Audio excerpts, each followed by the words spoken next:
Hi, my name is Michael Masterson, and this is an interview we're doing for the Silver Lake Neighborhood Council Oral History Collective, collection of interviews of notable people, artists, and residents of Silver Lake. Today is February 24th, 2010, and we are interviewing Agnes Dawson, who is a longtime resident of Silver Lake, and the cameraman today is our very, very good friend Bob Herzog. And we are at 6121 Hidalgo. 2321. 2321 Hidalgo. Hidalgo in Silver Lake, exactly. So we'll turn on Agnes now, and so Agnes, tell me first of all, where were you born, and what was your maiden name? I was born in Dover, Ohio, and my maiden name was Cloud. Cloud, okay. And then how did you end up in California? It was during the war, and a high school friend, mother and father, wanted to come out and visit their son, who was in the service here in California, and she invited me to come out, and we were driving across the country in the middle of winter, and then I was just going to stay a few weeks and return. But when we arrived in Santa Monica on a beautiful sunny day, we decided we'd stay for a little while, and both my friend and I got jobs and they found a place to live with their parents, so we stayed. Okay, and what year was that? Oh gosh, I have to think now. It was 1942, 43. 43. And how old were you then? Let's see, I would have been 21. Okay. So a big leap west. Yes, yes. yes. Excellent. So you stayed here through the war? Yes, yes. And both of us, we had jobs doing little things for the war effort. And then I went on to work and it was during the war that I worked for a friend who had a coffee shop on Ocean Avenue called Betty's Coffee Shop. Mm-hmm. And the service people were all from the Air Force there, and they had all the hotels, and so we had a wonderful experience working at the coffee shop at that time. And it was during the war. I'm going to take you back a little. You ready, Bob? Take you back a little bit. Tell me a little bit about your family, about the Clouds. Well, my father had a business which was having farmers bring him eggs, and he sorted the eggs and sold them to stores at that time. He had a garage in the back, which he had all fixed up for that. But when the Depression hit, everything went, including the business in our house. So then we moved to Canton, and that's where I lived until I came to California. I see. And your family stayed in Ohio, though? Yes, yes. My brother now lives in California. He came out here after he graduated from college and went to work for Hughes Aircraft, and he stayed in California. My mother died at a very early age, and my father's gone too. So. I see. Okay. So let's go back to you were here in the 40s and working in a coffee shop, and then had decided you were going to put roots down in California. And how did you tell us about kind of how did you meet your husband, and kind of how did all that happen? Well, also after the war had ended, the Miramar Hotel opened. That went back to public use, and through some people I know, I took a job as a secretary there for a year or so, and I was working there, and the friend who I'd come to California with and invited me to go to a folk dance group that was having some teaching lessons. And she said, "Oh, come with me, and we'll go." And it was in Highland Park. It's Florence Nightingale High School. So I went, and I met my husband there. He was a folk dancer and part of the group. He actually started the group, one of the people who started the group. And so we started seeing each other, and we were married in the spring. We met in the fall, and we were married in the spring. Then we... what year was that? 1948. And it was we were living in a little house in Highland Park, and now I remember how difficult it was to find a place to live after the war. And this was a little house we found, and we were able to, it was right near it was York Boulevard and Figueroa, I guess. And I found a job downtown. I was working at Brinks, the Army car company, doing secretary work, and I would walk out the door to the corner and get on the red car and ride downtown wow. on the red car, and then come home with my husband, who was working at Wilshire and Grand, and that's where the bookshop was then. In 1950, it was the first meeting of the International League of Antiquarian Booksellers after the war. And it was decided that Muir, who was new in the business, should go and meet people and meet all the booksellers and things in England. And so we went to France for the meeting in Paris. And we went over on the Queen Mary and to England, and then went to France. And we were visiting bookshops and book people for about 3 months after this meeting. And then when we came back, we had to give up the house while we were gone, and so we had to find another place to live. And a librarian at Pomona, his wife's mother had a little house that she was renting an apartment off Washington Boulevard. And so we found a place to live, and we were living there, and then we knew we had to find a place to live, and perhaps maybe at that time we were thinking of, well, we'll build a house if we can.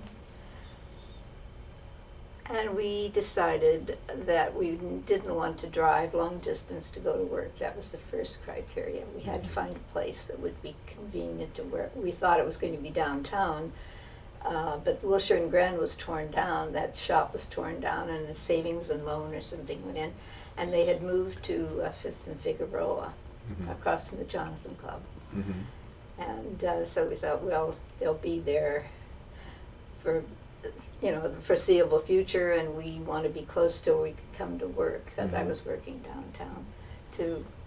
So we started driving around, and we sort of picked areas to look at, and we knew we didn't want to be out there off Washington Boulevard. And my husband had grown up in the Sierra Club and was a very good skier and a climber and hiker, and he wanted to be sort of in the hills. It appealed to him to be in the hills. So we started coming around all the areas, and we found Silver Lake, just not knowing much about it. And we were driving around, I think it was on a Sunday afternoon, and we're up on Hidalgo, and there was a handwritten sign, I think, or sign, lots for sale, 2 lots for sale. So we took the telephone number and called, and the woman who had the lots had to raise some money very quickly because she wanted to go to Europe to join her husband. I think he was in the service, I don't remember. And she wanted to leave very quickly, and so she said, I will sell the 2 lots for $3,000. And so, but $3,000 was like $300,000. So we struggled to get the money together, and she needed it very quickly, within a few weeks, so we decided we'll do it without even, we loved the view, we liked that we went downtown to see how long it would take us to drive downtown, and we checked everything out. So we bought the lot, and then we found a very nice apartment on Easterly Terrace. And we wanted to be close to where we were thinking of building, so we moved there, and then had to decide how are we going to proceed. But Muir had a college friend whose brother was an architect, and we met him, and he was very enthusiastic about the case study program, and said, you have a hillside lot, it's a difficult lot, let's see if we can do something with it in a different way. So he came up with the idea of using the steel frame, which is very much like Craig Elwood's steel frame house.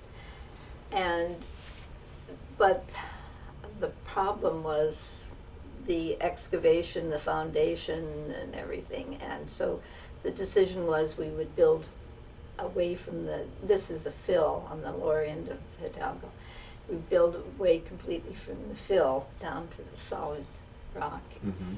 and put up the frame. And there was an engineer on Silver Lake Boulevard who had an office for many years, Eugene Birnbaum. Mhm. You remember I've his heard his little, name, uh-huh. well, he had an office there for a very long time, and he did the engineering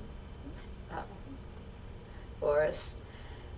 And we were able to raise enough money to start the house, and we started to think, well, we'll be able to get a loan and, you know, finish the way we wanted to do it. Mhm. And we just couldn't, because they wouldn't loan on a hillside property. It was a different kind of construction, a different kind of home, and we just couldn't. We went to savings and loans and banks and couldn't raise money. So we just had to do it from what we could Mhm. scrape together to finish, to get the foundation in and frame up, and then start finishing the interior. And we said, well, we'll do the one floor, as you can see how it was all. And then the second floor we'll finish as soon as we can.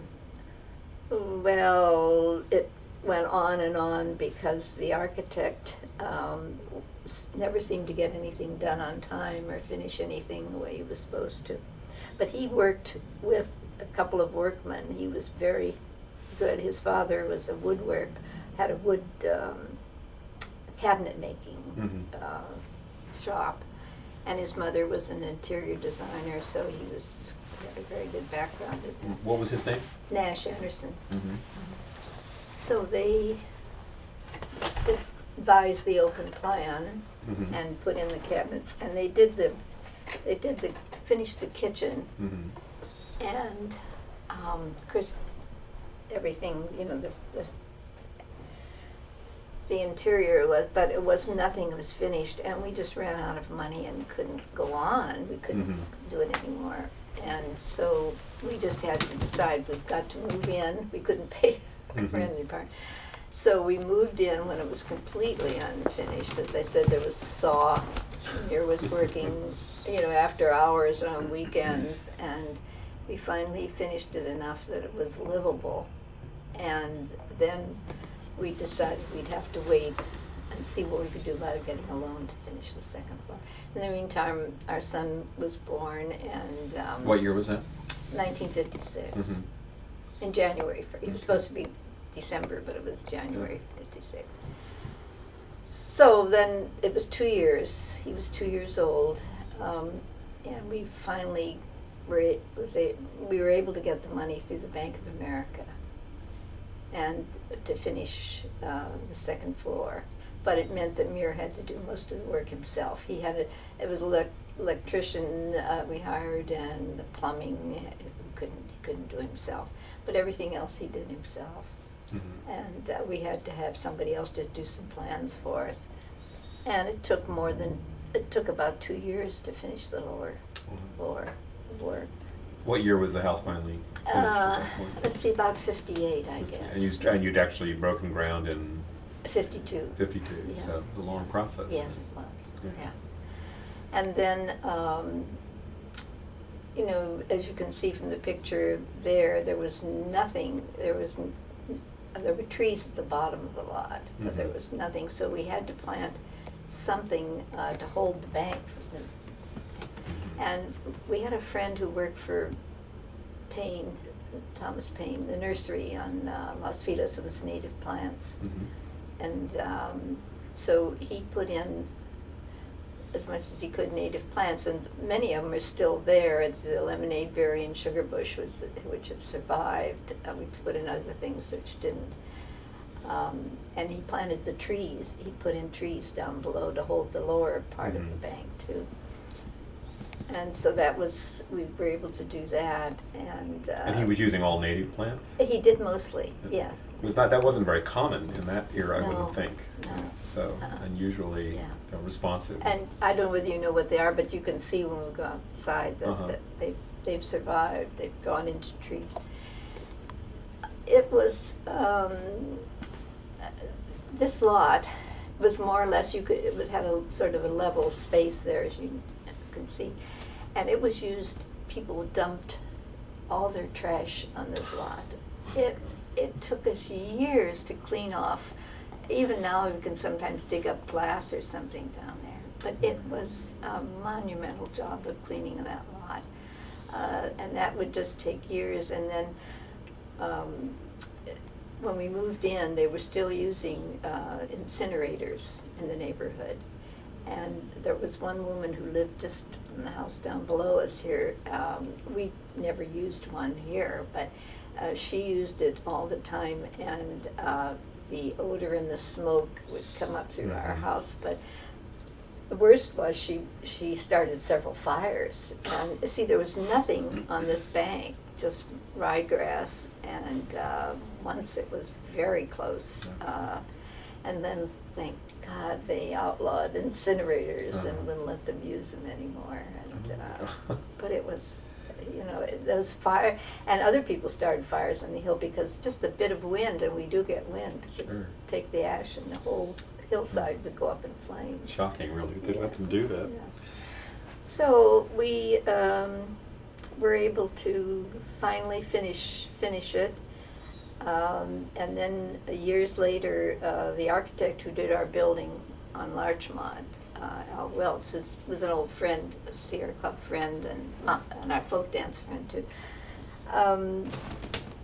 said, why don't you consider finishing off the lower levels, an apartment, because we're an R2 area here, and we legally could have an apartment on our property. So we thought, well, yes, we'll do it. But that again was a big project of excavation and finishing it. And it took well over a year and a half to do the apartment. And I've been very lucky. I haven't advertised. I've just told people about it and found people to come to rent it. So that was a welcome bit of income from it too. Now that is that below the second Yes. story? There's an apartment and below there's the I noticed when entrance we goes approached down. that there were So steps that went. I don't even see them. So And is it worked out. one bedroom or a studio? Or? No, it's one bedroom, a nice living room, a very nice kitchen, and a bath, not a bathroom, and I provided the stove, refrigerator, and so. So in effect, this is the top of a 3-story Yes, building. yes. Interesting. Is this 2 lots? Yes. It is 2 lots, okay. Yeah, That was and a little that was confusing the other thing. Yeah. for me. Most of these lots are all 50 feet, but she had 2. And that's why we were able to build in the center. Got it, in the center of the 2 lot, right. Yeah, right. and have the driveway, which has been a very big. Having a nice flat place to park is very Flat- important in Silver Lake, Yes. as we all know. Well, and then the changes on the street with the parking and the cars from where that is something, all the old-time residents can't get over how much more traffic there is on this street than there used to be. I don't know whether that's in your street particularly or not, but here, they use, and they never used to, they use this street, Hidalgo, to go up to Bancroft and down to cross over to the other area, go down the back. Not just people who live there, but people who live on the way on the other side, because it's just constant traffic during the day. And we used to have so little traffic that we knew everybody sort of going up and down the hill. And when the neighborhood children would play here, because it was a nice level area if they were playing balls or something. And there was a lady who lived just up on Hidalgo who drove a little Volkswagen Bug. And she always went out with her hat and gloves on and drove this little car down, and she beeped her horn at every corner when she. And so the whole neighborhood called her the beep beep lady. Oh, here comes, and we knew people going up and down the street were now not the same. Yeah. Well, you've seen a lot of changes on this street then, because when you Yes, were one of the there were first no- houses to build on Yes. this side of the street, right? Yes, So yes, you can see from the picture there Uh-huh. too. And then the Grosses built the house next door, and that was the first house built. And then next to them, there was a lot whose a couple bought, I'm a little vague now about who did buy it, but it was sort of an older couple who bought the lot and split it in half, and they built on the upper half, and they sold the lower half to Rupert Pohl and Annalise Nin, and then they built their house down there with the pool. Is and that then- next door or two houses down? It's just, yes, it's two houses. For me, it's two houses. The Grosses is this wooden house, this redwood house here. We've And then- spoken with Tree Wright, his daughter-in-law, Eric Lloyd Wright's daughter-in-law. Who's living in the house now? She's living in the Yeah. house, and we were scheduling an interview with her in March. She said the house is all torn up. They're trying to decide Yes. what's treasure and what's trash. Yeah, I yeah. like the way she put it. Yeah. Well, there's still, at least I think, unless they've given them all to UCLA, there were lots of things about it, of Annalise's there. Well, her archives were at UCLA. Yeah, I know, but there were other things, nice Personal. pictures. Yeah, Mhm. those too. Yeah. And so Rupert, you know, we knew him. He was one of Michael's teachers at King. Okay, all right. Very good. A lovely man. Yeah, He took some of us on a tour of their home one Uh-huh. time, so I've been there. yeah. He just That's passed nice. recently, didn't he? A couple of years ago. Oh, it's been a couple of years now. Yeah. Then the house next door, there was a house built on the end of the corner, and then that lot next to us was vacant for years and years. Mhm. And the person who had it didn't want to sell. So finally it was sold, and the couple built the house, Mhm. which is next. And then the house next to Alice, whose the house was finally bought, and you can see it here. He put in a swimming pool. So the whole hill now is gone. Completely There was filled. just nothing Uh-huh. 50 years ago. Wow. Yeah. I'd like to ask you a little bit about your husband, because he Yeah. has an unusual first name, Muir, and you mentioned his Sierra Club, so Yeah. I'm assuming there's a relationship with Yes. John Muir and that. Yes. So can you tell me a little bit about Yes. about his family and him? Yes, well, his father was very active in the Sierra Club, and there are lots of pictures, lots of the archives the Sierra Club office has. They're here in Los Angeles. There's a wonderful historian, Bob Cates, who you might like to meet sometime. He's done a wonderful job at preserving the history of the Sierra Club, and he's done it almost single-handedly too. Muir was the last of 4 children, and he was named for John Muir, and he was given a lifetime membership in the Sierra Club by Aurelia Harwood, who is Harwood Lodge. I know you know that up in the near Mount Baldy. She gave Muir a lifetime membership, and Glenn is 9 years older, and so they. His father said, well, maybe Muir won't even want to have a lifetime membership, so he gave it to Glenn instead. But then when Muir became very active, then Glenn gave Muir a lifetime membership, so he was really born into the Sierra Club. Uh-huh. She gave him that at birth. That was Yes. Yes. his present. Oh, Yeah. interesting. He became, he was 9 years younger than Glenn, and Glenn was very active in climbing and did a lot of first ascents of climbing in the Sierra. Mhm. And then Muir did some climbing too. They have, there's in the archives, well, the Times have it and everything, they made one of the first ascents of the east face of Mount Whitney. Mhm. And I think Muir was 16 or something when he did it. But he was always more interested in skiing, and he was a very good skier. And he was went into downhill racing, Mhm. and he won the San Gorgonio race, which is a mountaineering race where they have to climb up and come downhill through the trees and everything 3 times. So he got a permanent award for winning it 3 times. And then during the war, he was in college at Pomona College, and when he was drafted, they sent him to Camp Hale to teach skiing there.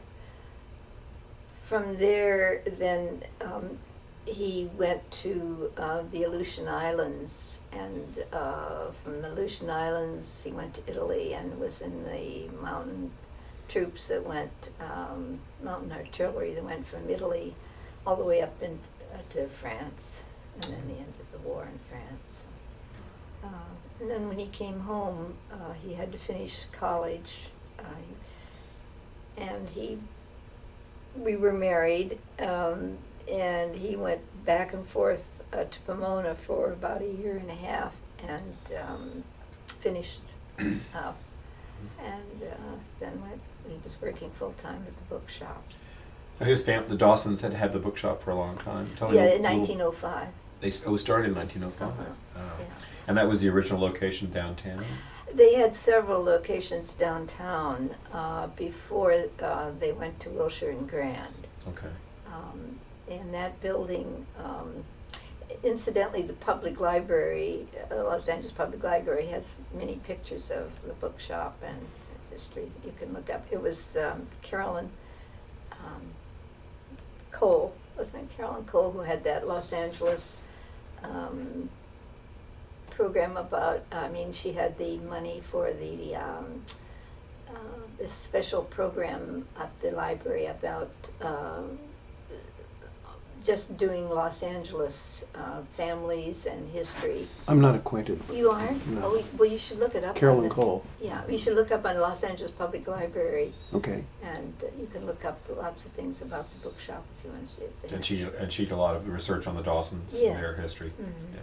Mhm. So tell me a little bit more. What year was your husband born? 1921. 1921. Okay. Mhm. And the youngest of four. Mm-hmm. And were all the children involved in the bookstores? Glenn was, but the girls were not. The Mhm. father thought that that wasn't, they should go to college and probably go on to marriage and things. They did. Fern actually, after when she was much older, came to work part-time at the bookshop. Mhm. June never did, because she wasn't living in the area. She lived in Laguna, and she still lives there. But the family, his father, Ernest, started the business, and then when he became ill, he willed it to both Glenn and Muir to carry on the business, Mhm. and so they did. And they each had separate interests. Glenn was more interested in California history and publishing things about California history. And Muir was more interested in the printing and the art of the book and fine press books and things Mhm. like that. And the bookshop did a lot of publishing at one time. So it had its own imprint? Yes. Mhm. I wonder what Muir would think of Kindle, the new Amazon electric I book. don't I don't think he would approve, do you? Well, it's, we've just been discussing, there was a book fair just a few weeks ago at the Century Plaza, and I went out, and we used to do book fairs. In fact, we were involved with the first book fairs here in Los Angeles, which were at the Ambassador Hotel. And then we did book fairs up until we retired, and we worked very, it was a hard work, but we met lots of people and we had a good time too. But this year, when talking to some of the older people, they said, things have changed so drastically since we've started in the business, and it's true. And Michael has found that too, that people do not need bookshops anymore.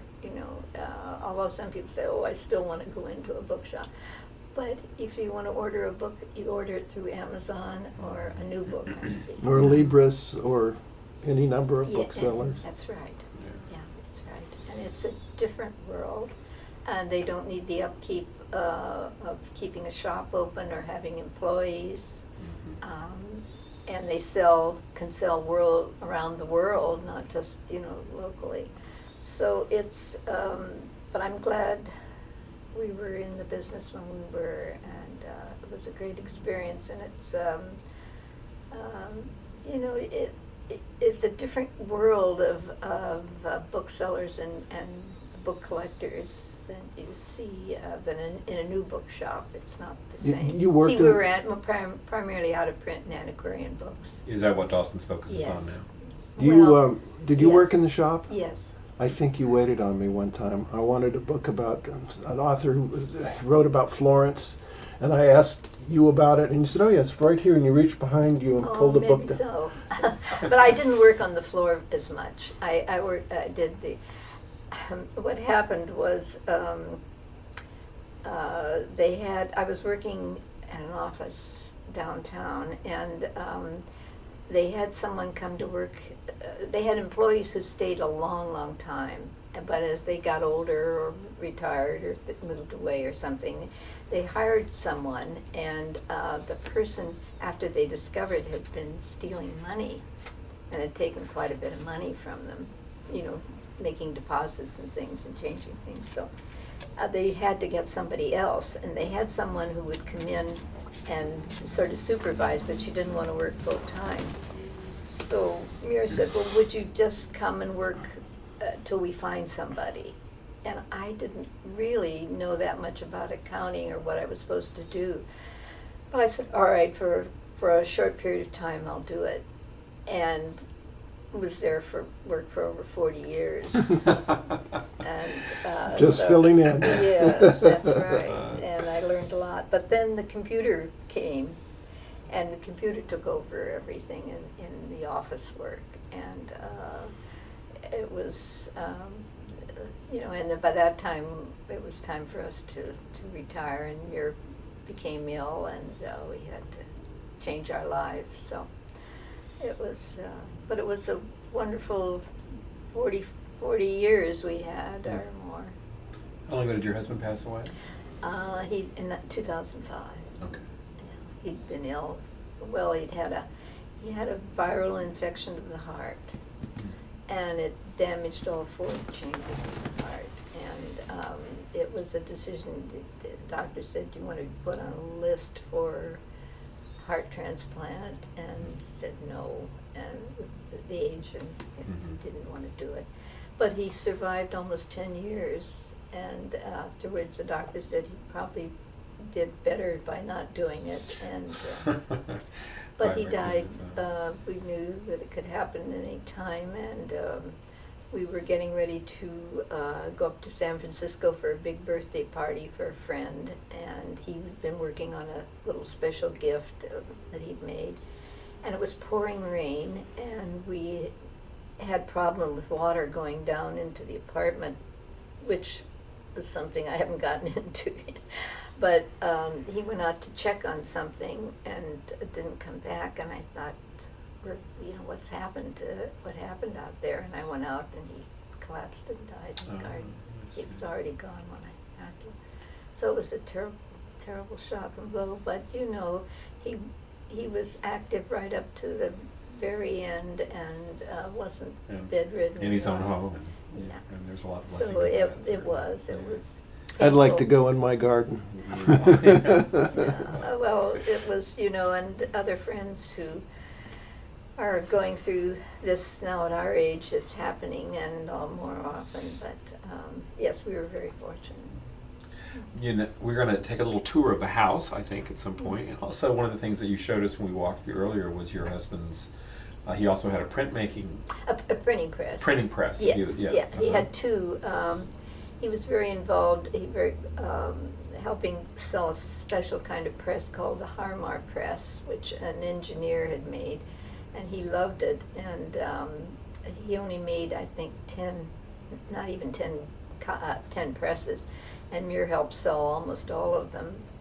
But he bought one, and it turned out, I think it had a very early number. It was 1 or 2, and he did a lot of printing on it. And but then after it was, bulky enough, and I had it down there, and I knew I wasn't going to use it, so I sold it.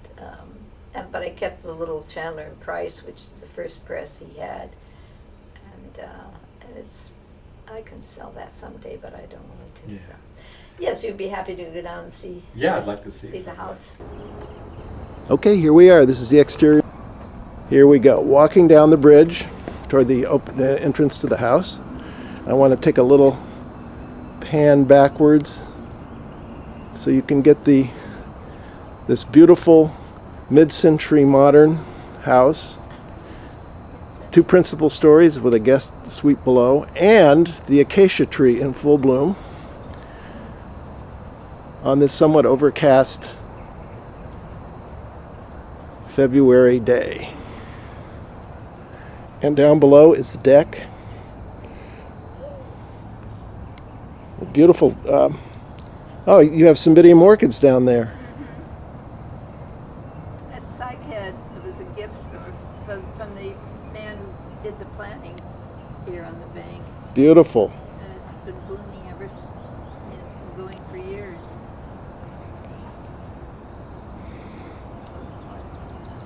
Oh, sure. Hello. Who's that hiding behind the door? Hello. Loved stained glass, and he had a studio in his home, and we liked his work, and we asked him, well, we had to replace a glass door, and which we never liked very much, and we said, would you like to design a door for us? And he was intrigued. He said, yes, I think I'd like to. So he came over and looked at the house, and came up with this. We let him do whatever he wanted. Really And, lovely. he signed it. It's signed somewhere. I also really like this painting over here. What do you know about the painting? Well, that's Leland Curtis. He was a Sierra Club member, and Miriam Glenn knew him. He would go on high trips and do a lot of sketching and Mhm. things.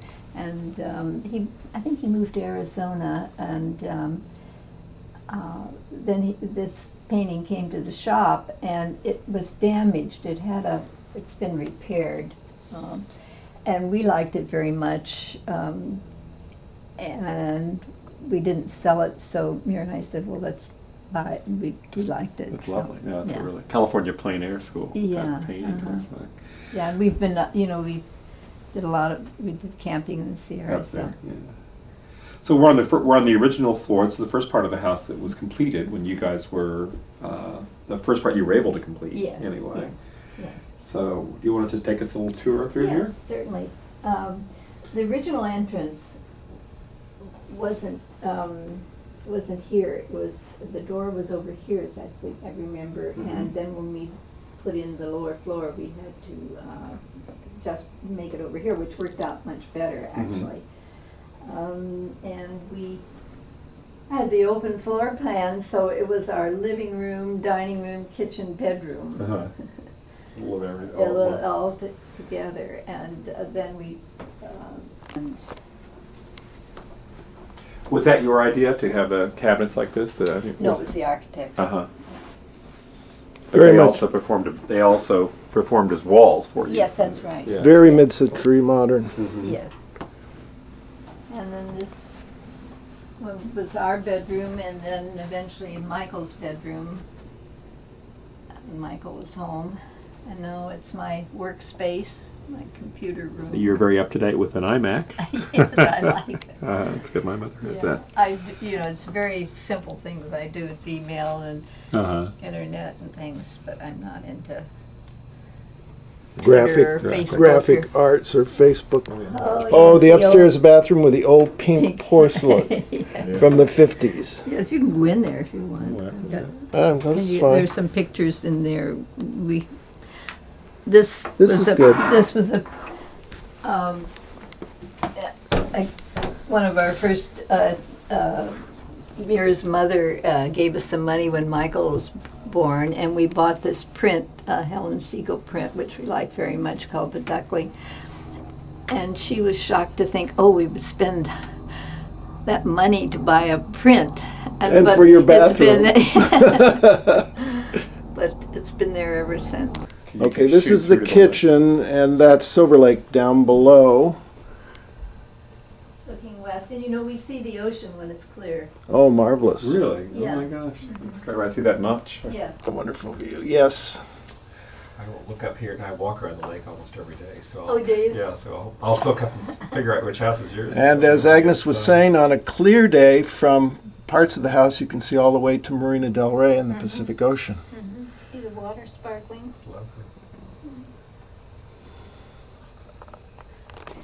Paul Landaker print. Yeah, he was very well known. Silver Okay. Lake artist. Yeah. Silver Lake. His house is still there. I think they want to try to preserve it, but it was in terrible shape. Okay, you two go down and I'll meet you Alright. down there.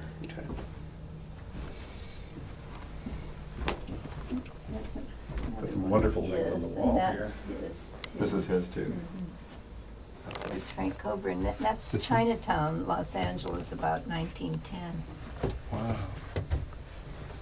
Taking my life in my hands. Careful. And this is Muir's yours mother. Yeah. What was her name? Sadie. Sadie Dawson. Was she? Did she work in the bookstore Oh, no. also? No. No. Homemaker. No. She didn't. And there's that Wonderful wonderful. area out here. So printer. let's turn it. Let's. So this is where the Hey, print turn the light. was. Do you want me to turn the Yes, light on? could you? That'd be Yes. great. Oh, perfect. And I can turn the light on, give you more under here. Would you like some more light? This is good. Oh. This is good. Yeah. So now, what Don't- is? don't this look is- at all the- What is this that we're looking at here? This is the Chandler and Price press that he used a lot. Michael, I'm going to ask you to hold this up over there. Describe that for us because we saw that coming down before. It's a Oh, wonderful yes, panorama exactly. view of Silver Yeah, the someday Lake. I'll. Perfect. Oh, here, can I help you? I got it. That's Okay. fine. And this was sometime in the late 30s, we I believe? think so. You probably could take a minute and look at that car. There's a car The there. car does look about the 30s. Don't you think, or early 40s? Mm-hmm. And, you know, looking here, Yeah, early 40s, I would guess. do you think that's Earl? I can't tell. Which street? The steep street, Earl Street? Probably. I'm going to turn the camera. Real estate people, aren't they? They were the real estate people. So this is probably like a lot of And the was early it- photos of Silver Lake as a real estate promotion. Yeah. Yeah. Well, of course, then Silver Lake District, has- And Yes, you can see everything. that this side of the lake was much more developed. Yes, you wanna- this is is this light? Oh, that's that one. Yeah. Sorry. Yeah, we need that light. I have my memory, but he was a photographer who took pictures of Los Angeles over a period of years. So he'd take the same shot and then show what it was like, you know, Uh-huh. in 25 years. But these are early pictures that he took of Bunker Hill before everything was gone. Wow. Do you have enough light to get that? Yeah, can you? Just- Here, let me- That's all right. I Just don't. enough. It's a little dim. Yeah. It's a little dim. I can turn this other one on here. That'll help. I don't think it will because it's pretty far down. That's really. We dealt a lot in Japanese art and scrolls and things, and these are two that we like very much. Michael, when he was in junior high, I think, did a film about this Yokohama print for school. I think it's a little dark to Yeah. see this. Yeah, probably is. And who are these people? These are. I think this is the one that likes this. Yeah. These were all friends. This was Larry Powell, who was a librarian at UCLA, and that was Ward Ritchie, who was a well-known printer. And there was they had a press here in this area, Anderson, Ritchie, and Simon, and then Ward Ritchie Press. And this is Jake Zaitlin, who had a bookshop on La Cienega, was a very well-known book dealer. And this was dear man, Grant Dalston, who had the Castle Press in Pasadena, was a printer. And this was a picture taken out at the Clark Library. I think it was some occasion, I'm not sure. This is a picture of my... Ben, please. the one on the left is my husband, Muir. And the one on the right is Ward Ritchie, who was a well-known Los Angeles printer. And it was taken at the Clark Clark Library Library. in 1980. It's Yep. This is the folk dance group Yeah. that you still And- go to, and Oh, that's where all you right. met your husband many Yes. years ago. Yeah, that's Okay. my husband sitting there, and our son, and his wife, and their little boy is right there. Okay. Change this way here. turned around. And this is our living room.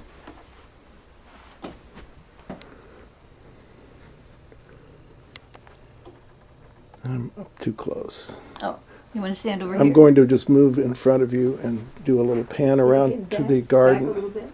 Oh, I'm okay. We're okay. And this is the patio on the east side of the house. On the opposite side is the downslope. mm-hmm. But they have a nice garden, which we saw from above. Desk here in the computer. He did a lot of work down here. This was his sort of steady. And then when he passed away, I moved the desk upstairs and put in the bookcase for books. So. I heard you talking about the socket earlier. You said Yes. that's really a beautiful specimen. Yes, the Tom Moore, who did the garden for us, originally gave that to me. He had it in his apartment. He said, "Oh, I can't keep this anymore." And it's been years and years, and it just It I looks just feed it incredibly with happy here. blood meal Uh-huh. once a year, and it's a fantastic plant. They're notoriously difficult to grow. I mean, Are they? Yeah, they have they're very rare. You don't find them very many places. No, and this is a very old one too. Mhm.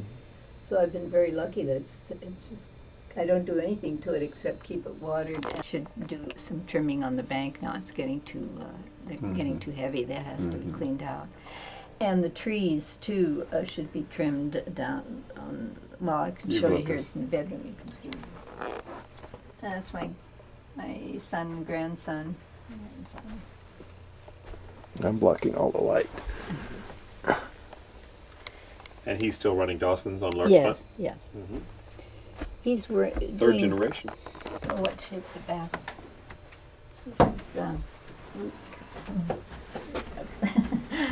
You can come in. I have. No, we'll get the idea You know, there's some pictures here too. I can show you. in about 3 minutes. Okay.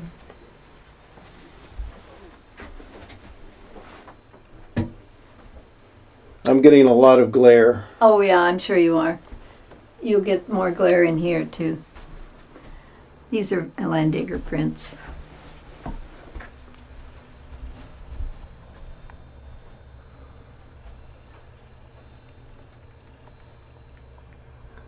Camera does a wonderful job of adjusting. What? Oh, it does it? Yeah. Sort of obscure my view of the lake, but I can see the lake from bed and you know, look out at the middle of the full moon and A lovely room to wake up in, I'm sure. yeah. It will. Well, Agnes, this has been delightful. Thank you so much for your Oh, time. We that- really enjoyed having you Thank as you. one of our interview subjects, and really appreciate you taking the Oh, time to show us well, your house and thank share you. everything with us. Thank So you. I'm appreciate glad you that. So that's great. did. Really Thank you so much. fascinating. And I will be in touch with Michael to do his. Yes, he's A follow-up with I him. think he's Sure. got some very interesting memories of growing up Sure. here. The families that were close to us have gone now, are no longer here, but there was a very close-knit group of children, and they grew up from the time they were babies till they graduated from high school. And, Great. uh, It'll be interesting to hear his perspective too. Thanks a lot.